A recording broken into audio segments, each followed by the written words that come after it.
Located in Everett, Washington, is Everett Community College, an institution established in 1941 that welcomes an average of 19,000 students annually. In 1984, the college boasted a two-story library housing an impressive collection of 48,000 books, 20,000 bound periodicals, and numerous student records. Among its prized possessions was a rare 17th-century edition of Sir Walter Raleigh's History of the World. On February 16, 1984, at approximately 3:15 a.m., a police officer stationed nearby spotted 40-foot flames erupting from the library's roof and promptly alerted the fire department. Responding firefighters entered the library to combat the blaze, which intensified rapidly due to the vast array of combustible materials. The inferno grew so fierce that some firefighters' helmets began to melt. Tragedy struck when a wall collapsed, trapping 4 firefighters. While 3 managed to escape and receive treatment at a local hospital, 48-year-old Gary Parks, an 18-year veteran of the fire department, had to be rescued and pulled from the wreckage. The library fire ultimately succumbed to the flames, despite the efforts of over 100 firefighters who battled the blaze. The destruction was estimated to be around $10 million. Tragically, Gary Parks, a 48-year-old firefighter and devoted husband and father of 2 daughters, lost his life due to smoke inhalation. The investigation later revealed that the fire was a deliberate act of arson. However, the intense heat of the fire destroyed many potential clues, and the case went cold. Nearly 6 years later, in February 1993, a suspect emerged amidst a string of arson fires that had been occurring across 4 counties in Washington since August 1992. The fires, mostly concentrated around the Puget Sound area, resulted in the destruction of numerous homes, businesses, and churches, with estimated damages totaling $30 million. One particularly devastating fire in September 1992 targeted a nursing home, claiming the lives of 3 elderly women, 2 in their 70s and 1 in her 90s. A task force was established to investigate the string of arson fires, and a composite sketch of the suspect was released to the public.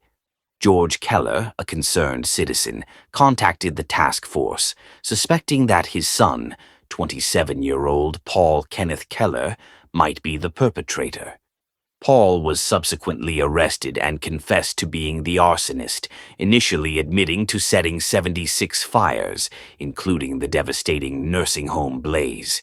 He was ultimately convicted of setting 107 fires and sentenced to 99 years in prison.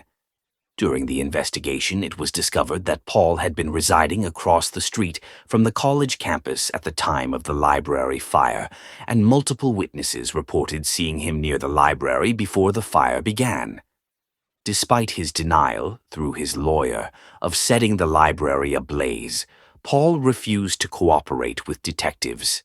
Due to the lack of physical evidence linking Paul to the library fire, he remained a suspect but was not charged.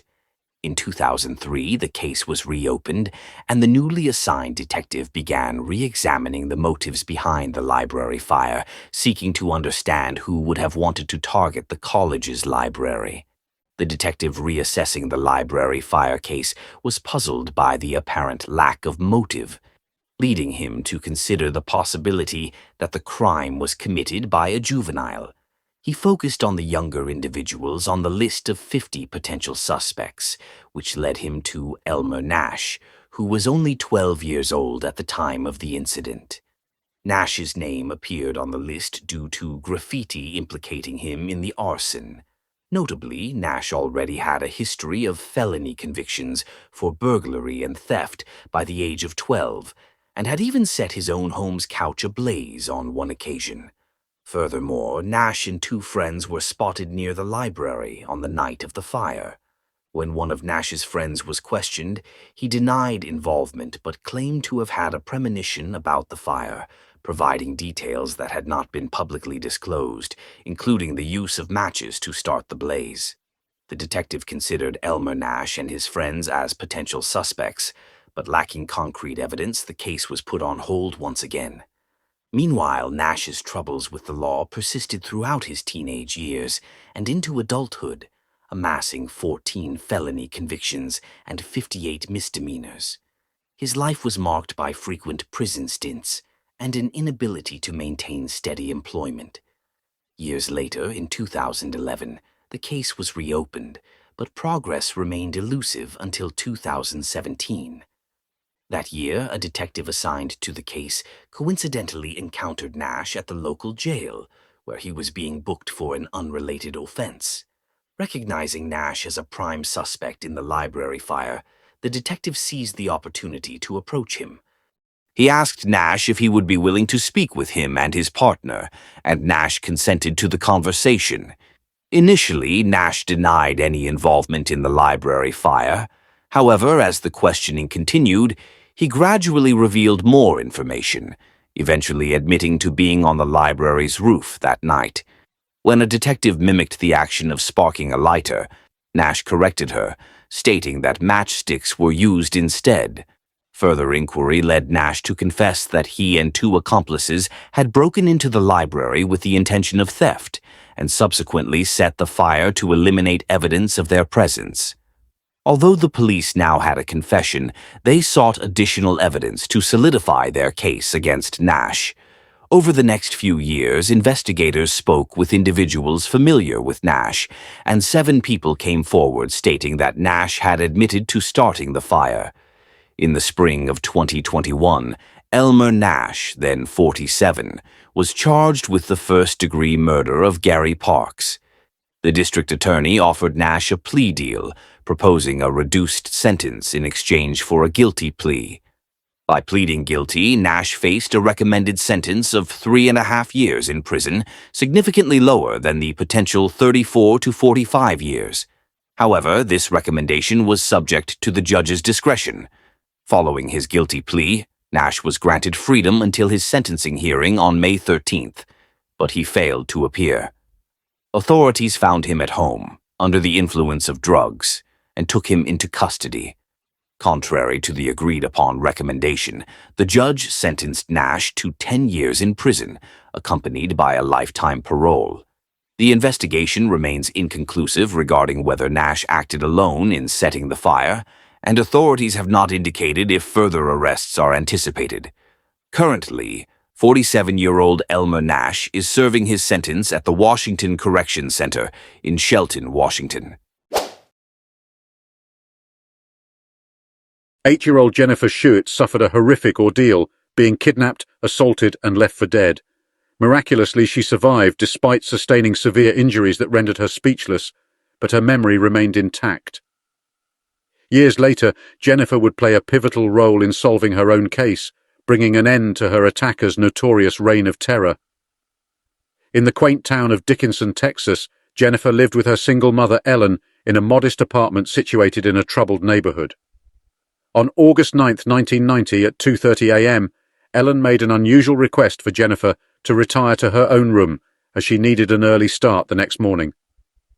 Jennifer complied, reading until she drifted off to sleep. The next morning, Ellen's frantic search for Jennifer yielded a chilling discovery. Her bedroom window was wide open, and her daughter was nowhere to be found.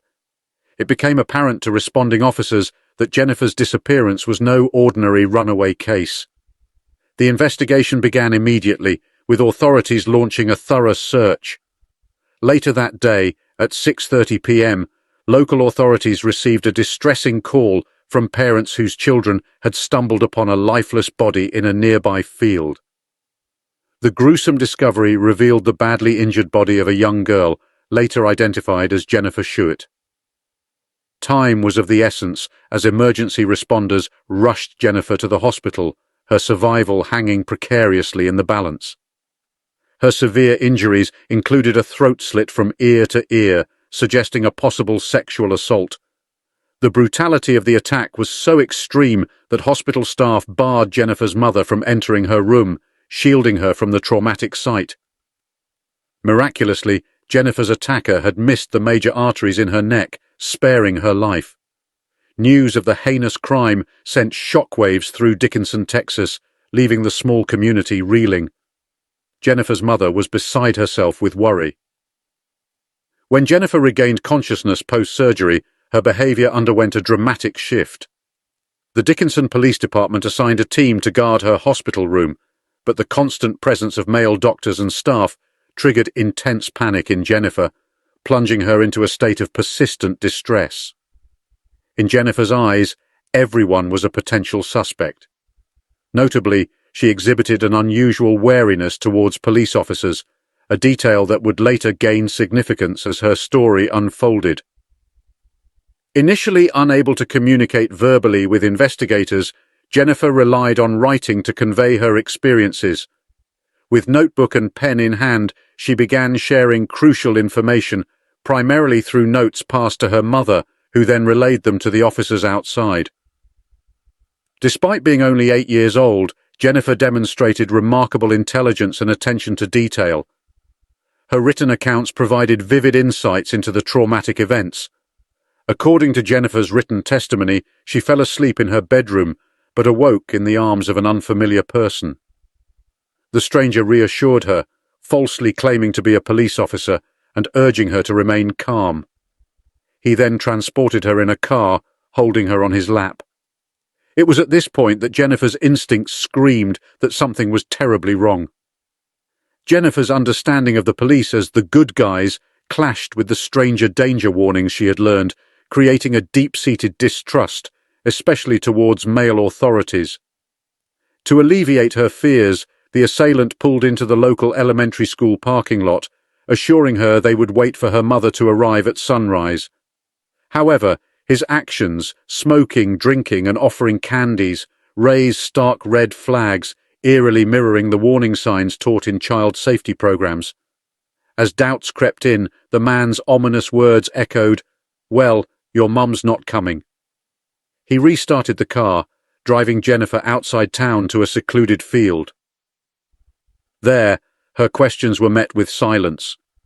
Upon regaining consciousness, Jennifer found herself being dragged naked by her ankle through the field. Demonstrating remarkable instincts, she pretended to be dead, recognizing it as her sole chance for survival. The ruse worked.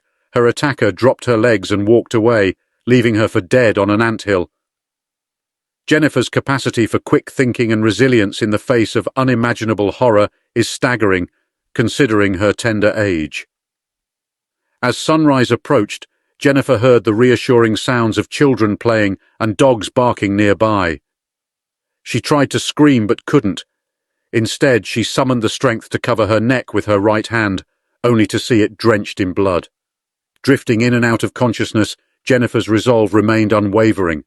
Fire ants biting her kept her awake, and she clung to the details of her ordeal, determined to bring her attacker to justice if she survived.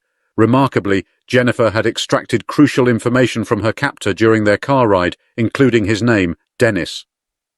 A sketch artist was brought in to translate her memories into a usable police lead. Despite her inability to speak, Jennifer conveyed her descriptions through notes. With her guidance, a composite sketch was created, but unfortunately it didn't yield immediate results.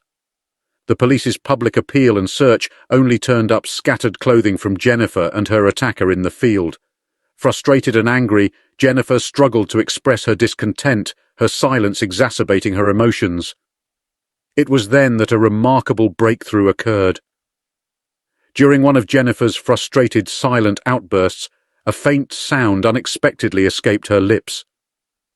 Medical professionals were astonished as her severely damaged vocal cords, nearly severed in two, were deemed irreparable. Defying expectations, her vocal cords began to heal, and Jennifer regained her voice while still hospitalized. Following her miraculous recovery, Jennifer returned home and bravely resumed her education the next year. However, re-entering the world after such a traumatic experience proved daunting. The entire town of Dickinson remained on edge, sharing Jennifer's trauma as the community grappled with the unknown identity of her attacker. In response to the heightened anxiety, local law enforcement bolstered their presence, deploying additional officers to schoolyards and classrooms. Despite initial urgency, leads gradually grew cold, and Jennifer's case languished for 18 long years without significant progress. Then, a phone call brought renewed hope. Detective Tim Cromie would be re-examining her case and requested a meeting. This development marked the beginning of a fresh investigation, rekindling Jennifer's pursuit of justice.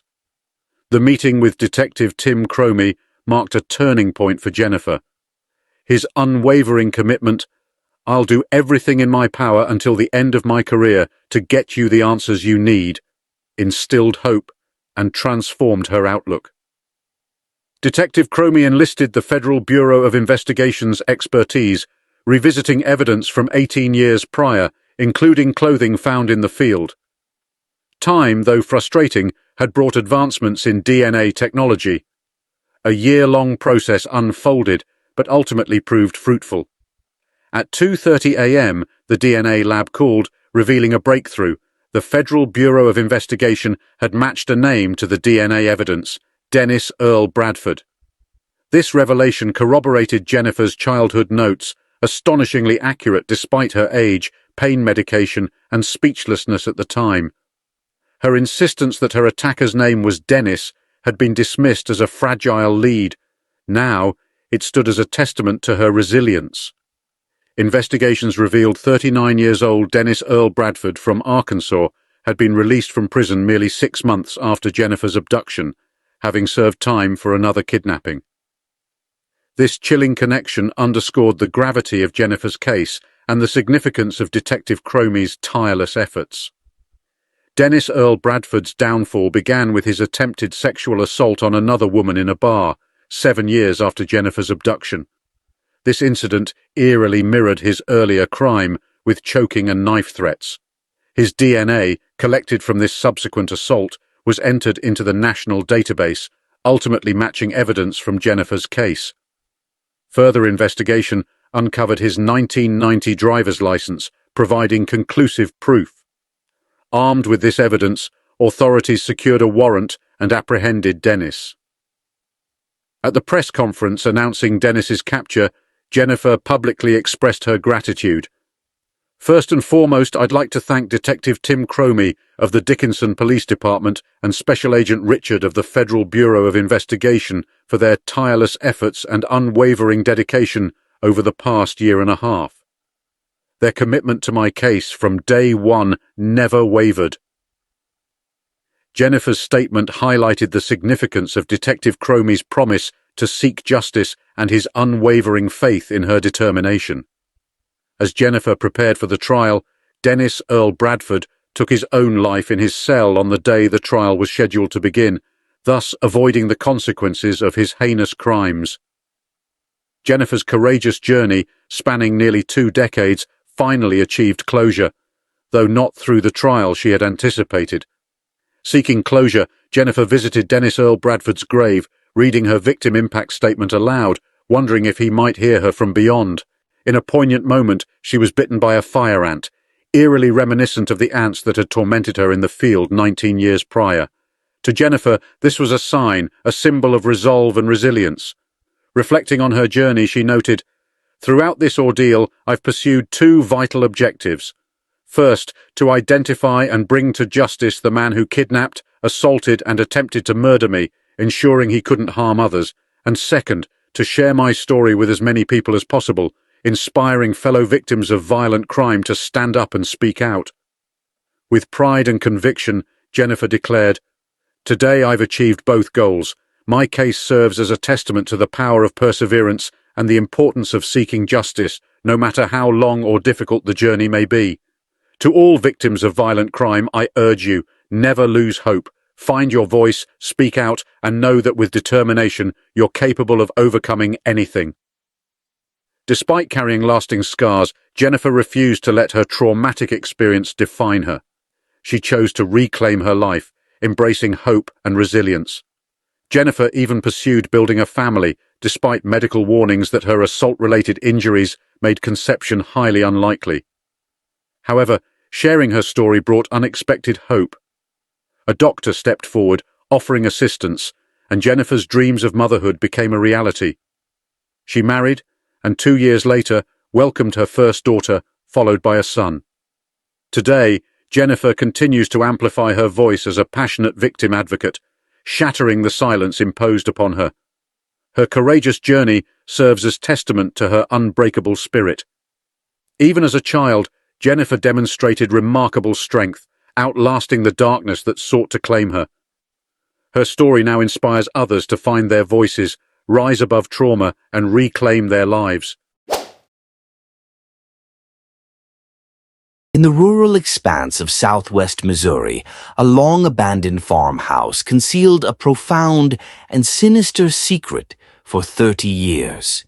It was not until December 1990 that a couple stumbled upon the grim remnants of a young woman, her decomposed body bound and callously discarded. This chilling discovery would evolve into the perplexing and haunting enigma known as the Grace Doe case. Despite the unwavering dedication of investigators, her identity remained shrouded in mystery for 3 decades.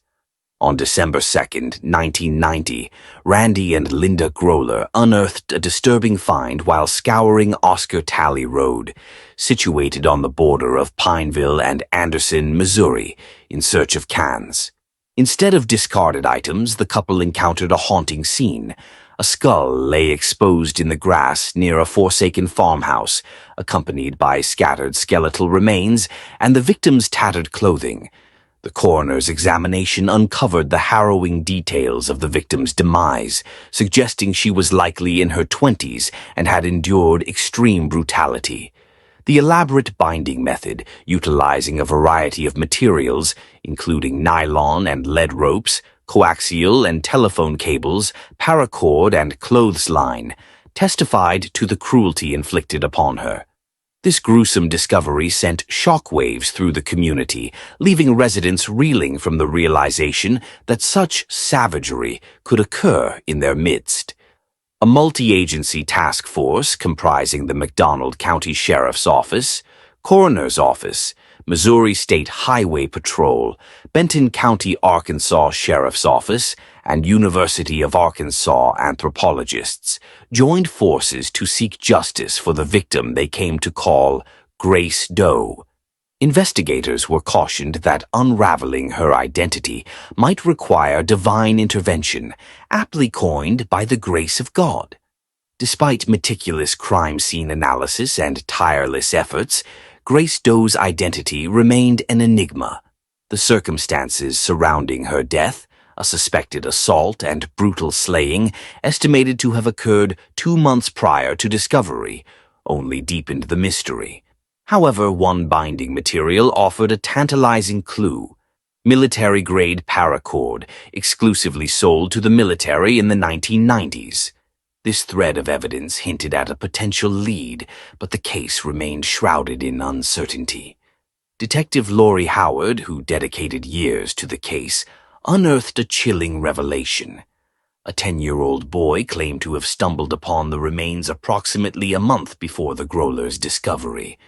However, his family dismissed his account, leaving the boy's identity and exact timing of his find unknown, thereby obscuring the sequence of events.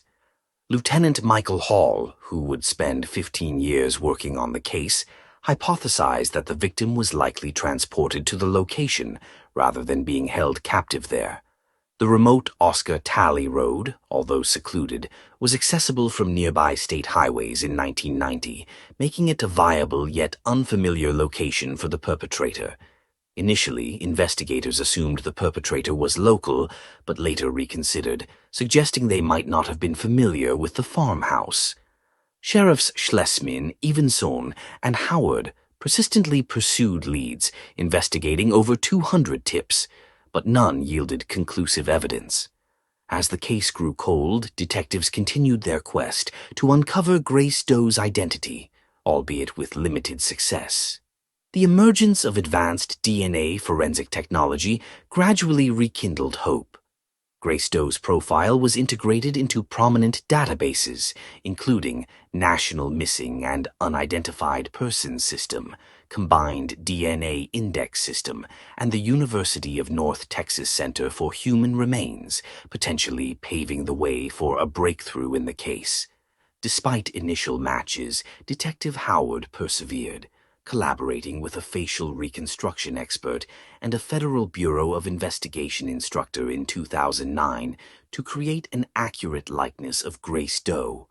The circulated image sparked nationwide attention, generating numerous tips, but her true identity remained elusive.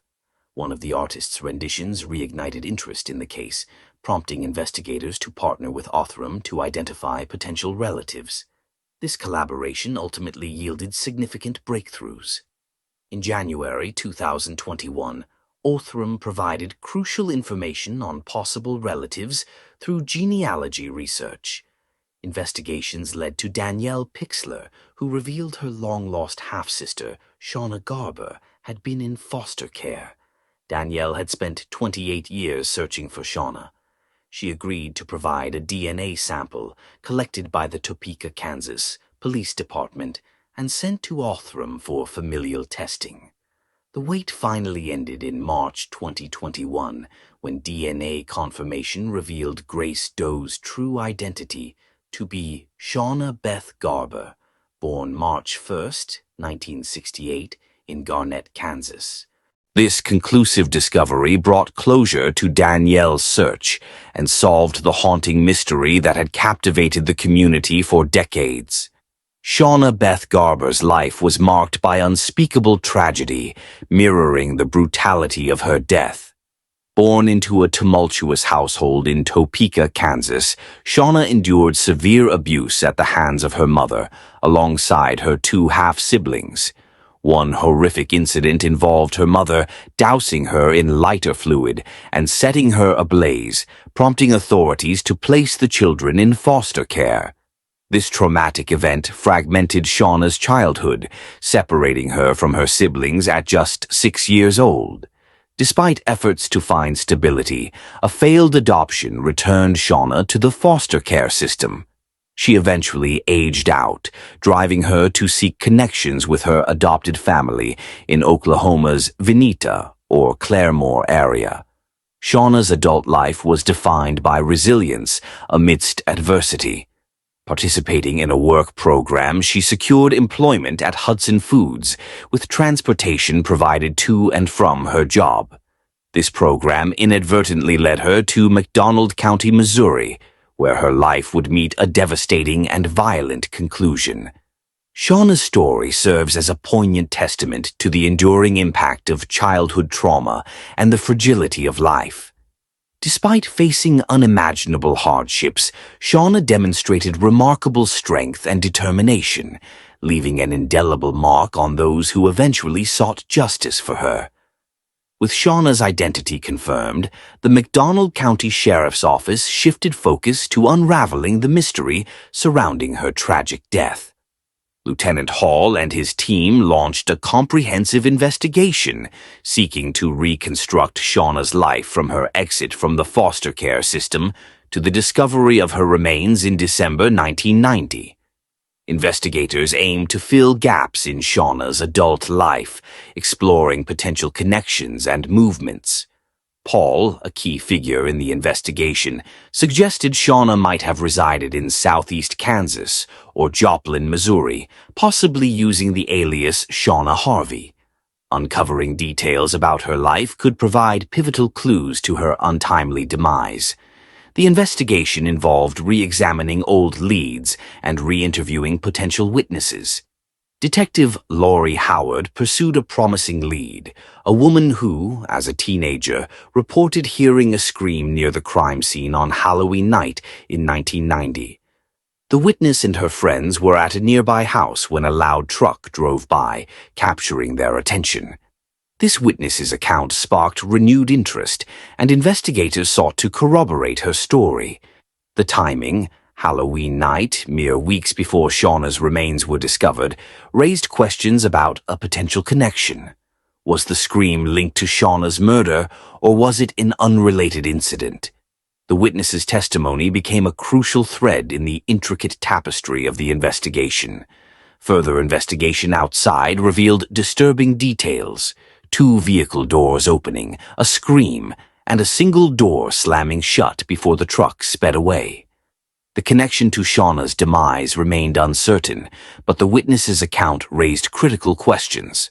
The rapid departure suggested the area might have been used solely as a body dump site. However, the reported scream introduced complexity, implying Shauna might have been alive at the location. This discrepancy fueled ongoing investigation. Detectives explored potential links to known serial perpetrators, notably Dennis Rader, infamous as BTK bind, torture, kill. Rader's modus operandi, binding victims similarly, drew attention. Arrested in February 2005, Rader confessed to 10 Wichita area slayings and received 10 consecutive life sentences in August 2005. Although lacking direct evidence, investigators didn't rule out Rader's involvement. Sheriff Avinson interviewed him as part of the thorough case review. Rader denied any connection to Shauna's case, but the possibility remained a consideration. The pursuit of potential serial killer involvement underscored the investigation's exhaustive nature. Exploring multiple avenues, investigators sought to unravel the mystery surrounding Shauna's tragic death, leaving no stone unturned in their quest for justice. The relentless efforts of investigators ultimately led to the identification of Taly Reeves as the prime suspect in Shauna's murder.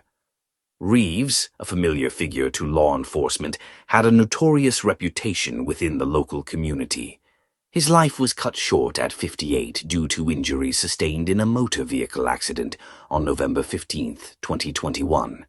According to detectives, Reeves allegedly picked Shauna up from the Tanglewood or Ginger Blue area along Missouri State Highway 59. He then bound her wrists and feet in a hog-tied position, transporting her to the abandoned farmhouse where her remains would later be discovered. Investigators believe Reeves assaulted Shauna and administered a fatal overdose at this location. Although Reeves's passing precluded prosecution, investigators were convinced of his guilt, citing compelling evidence. Witness statements, source testimony, and physical evidence collectively built a strong case against him. Reeves had long been on law enforcement's radar, having served prison time and earning a reputation as a community menace. The resolution of Shauna's case brought a measure of closure, but the knowledge that her life was brutally cut short by a suspected serial offender left unanswered questions. Reeves's history and actions hinted at potential additional victims, leaving investigators to ponder the extent of his criminal activities. The breakthrough in the case came unexpectedly, following Taly Reeves's passing. No longer intimidated, multiple sources and a key witness stepped forward, providing crucial information. By 2024, detectives had corroborated 6 sources and secured testimony, decisively linking Reeves to Shauna's murder. Detective Lori Howard recalled her poignant last encounter with Reeves. "I visited his home, telling him, 'Before you pass away, I want to be your last call, to know what happened to her.' He simply laughed and smiled, offering no verbal confession." Had Reeves been alive, the McDonald County prosecuting attorney would have pursued first-degree murder charges. His identification as Shauna's perpetrator marked the culmination of a decades-long investigation, bringing closure to the case. Detective Howard, alongside their predecessors and colleagues, had tirelessly dedicated themselves to solving the mystery. Their unwavering commitment ensured justice for Shauna Garber Harvey, her family, and the community. Though Reeves escaped accountability in life, his posthumous exposure brought validation to the investigators' relentless efforts, finally shedding light on the truth behind Shauna's tragic demise. The McDonald County Sheriff's Office extended heartfelt gratitude to forensic experts, law enforcement partners, and the community for their unwavering support. This collective effort kept Shauna's story alive for 30 years, ultimately yielding answers.